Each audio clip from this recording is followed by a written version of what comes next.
How do you avoid relapse? A good question, and obviously one that is highly important to those that are truly seeking to maintain sobriety. If you're one of the fortunate people that, per se, if you're a cigarette smoker, alcohol use, other drug use, and you're able to literally just make a decision, you wake up that day and you say, I'm done with this. And that's that. And you never turn back. That is amazing. And in some cases, it's not even really medically possible to do so. On some of the harder, drugs and chemicals that people put into their bodies, they may need to go through a certain level of detox. But once doing that, even at that, coming out of that, they still have a decision to return back. So maintaining from that point on sobriety without relapsing is amazing, and I commend the people that are able to do that. But there is a vast, I would say, majority of those that struggle with an addiction issue is that they are going to experience multiple times of wanting to be sober and unfortunately going back to their old ways, their old habits. My best advice for me personally, once again, I'm speaking on my personal experience that I hope will give some hope, insight, and some tools to those that are looking to maintain their sobriety. So I'm going on a little over 4 years currently of sobriety. And some people think that that's not much time at all. Others, that is something that they don't even think they could ever accomplish. So once again, it's your own personal journey, and every single day counts. I mean, every single day. Because if, like, personally, me being an alcoholic for over basically 30 years of my life, I mean, there was times of sobriety, there was times of functional drinking, but being brutally honest with myself, that overall I was an alcoholic for over 30 years, and that brings me to my first best piece of advice: be honest with yourself. If you are currently maintaining sobriety, whether that's 3 months, 3 days, 3 years, you'll know deep down, like, you'll have days, you'll have off moments where not necessarily having an extremely strong desire or craving to go ingest that chemical that's going to give you a relief, but it may just be little subtle things. I'll give you a personal example. I haven't posted much on here. I had set out an initial goal and plan of putting out so much content, but life doesn't stop. Family, bills, work. I mean, I myself have just been out of prison for going on 4 months now. And in that time, I have literally rebuilt and maintained within my family structure. I've gotten back into training jiu-jitsu, a martial art that I love. I have, employment now, a new job, seeing my daughter, going to events, all these things, right? So I wasn't able to, produce the content on the regular basis that I would have liked to. And that in of itself, because I set myself up for a goal that I was falling short in, that was slightly a bit of a trigger, because you start to kind of beat yourself up. Then you move on into work, finances, not quite making as much money as I'd like to make. I think that's like relevant to most people. You can, the need to always try to acquire more, not being selfish or greedy, but just that, reaching a certain level of life where you don't per se feel like you're struggling. All of these things weigh on any individual, whether you struggle with addictions or not. But those that do, this is extremely important, that you recognize when those things are like starting to eat at you a bit, because you need to address them immediately. They're like sleeping giants. If you don't be honest with yourself that, man, I'm feeling pretty bummed out about this, or I'm pretty exhausted, like I just need to rest, sometimes you just have to stop. You cannot please every person. You can't always even please yourself. You have to stop and realize that sometimes you need to take a break, take a rest, and reset, and then move forward. Give yourself the strength to face that other day. So the last I'll speak on about this first step, about being honest with yourself, is the other day I was leaving from work, and there is actually a Specs liquor store right up on the right-hand side from where I work at. And so as we're passing by, I see a group of guys coming out of the store and they're all laughing, like maybe like, early 20s, about to go out for a fun adventure on a Saturday afternoon. And, they're carrying their cases of beer and, whatever, items they have. And deep down in that one little moment, I kind of missed it. I mean, I miss the joy that I know that they're sort of experiencing in that moment, because it's real. It's not fake. I mean, the alcohol will produce a fake sensation, but there is happiness in that moment. But the overall joy, not happiness, which is temporal, but everlasting joy of a peace of mind, my serenity, like the things that I know that I want to accomplish, alcohol is never going to do for me. It is always going to actually rob me of those things rather than provide it for me.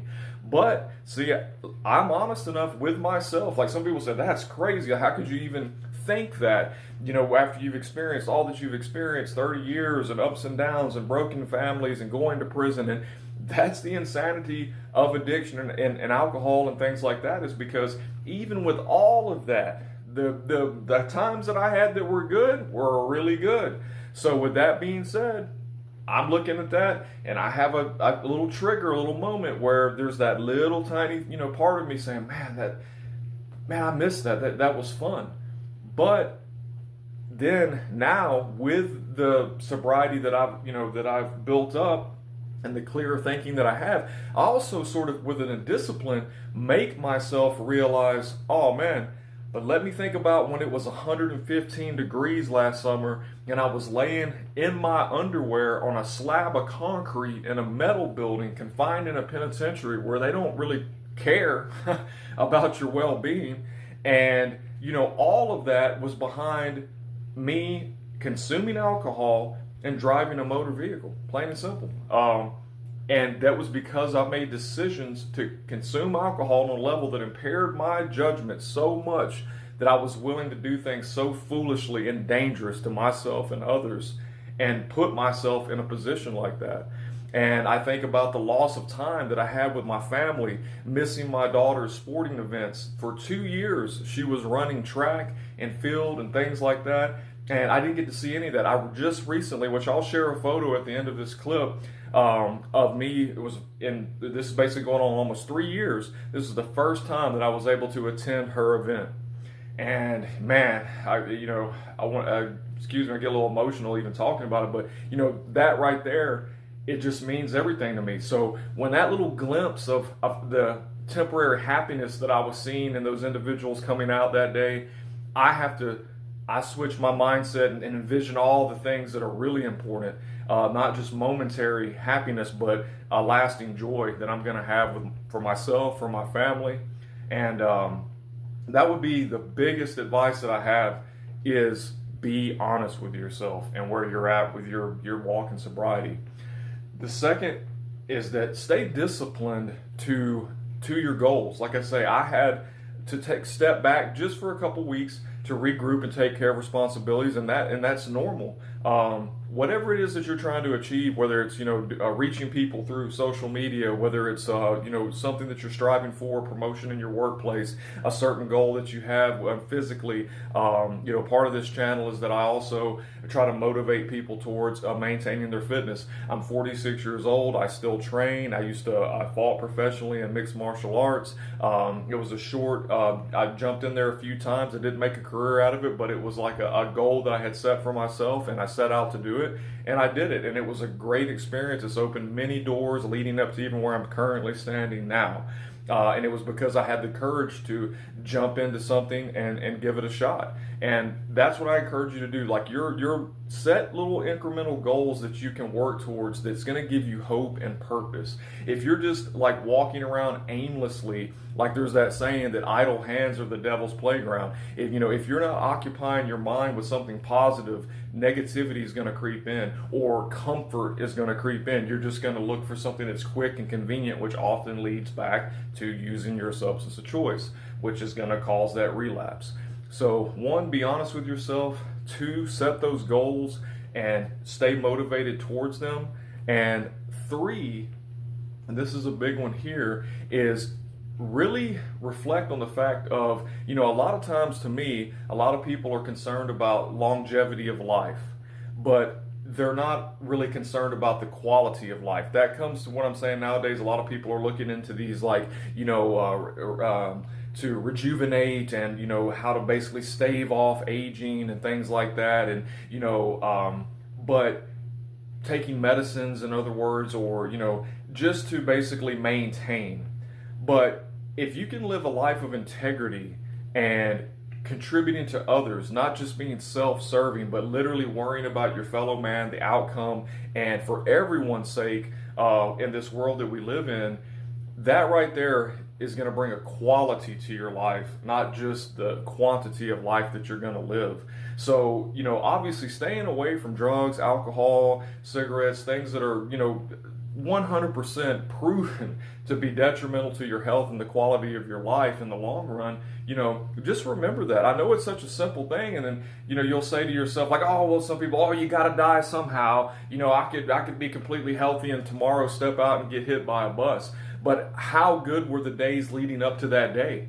Are you, if God forbid something like that were to occur, will people that knew you, your family, not be able to say, man, just yesterday he did this, this, and this, rather than, oh, I had to go by yesterday and wake him up. He was hungover. I was out all night. His kids, he didn't pay his bill. Who do you want to be while you're here? So just think about those 3 different points that I've pointed out today. Like I said, those are things that I have reflected on. As we stand here today, I can proudly say that I'm another day sober. I'm another day looking forward to the next, and just continue to use these types of tools and people that are willing to talk with you and reach out to you. And if you're struggling with any actual immediate crisis, I would say reach out to your closest, basically, offices in regards to whether it's some type of group meeting pertaining to your drug of choice. If it's very serious, reach out to law enforcement and or medical, seek medical help. But first and foremost, just know that there's always somebody out there that cares about you. You're not alone in this journey. God bless you. And remember, this is Brandon Bradshaw saying, stay strong, stay sober.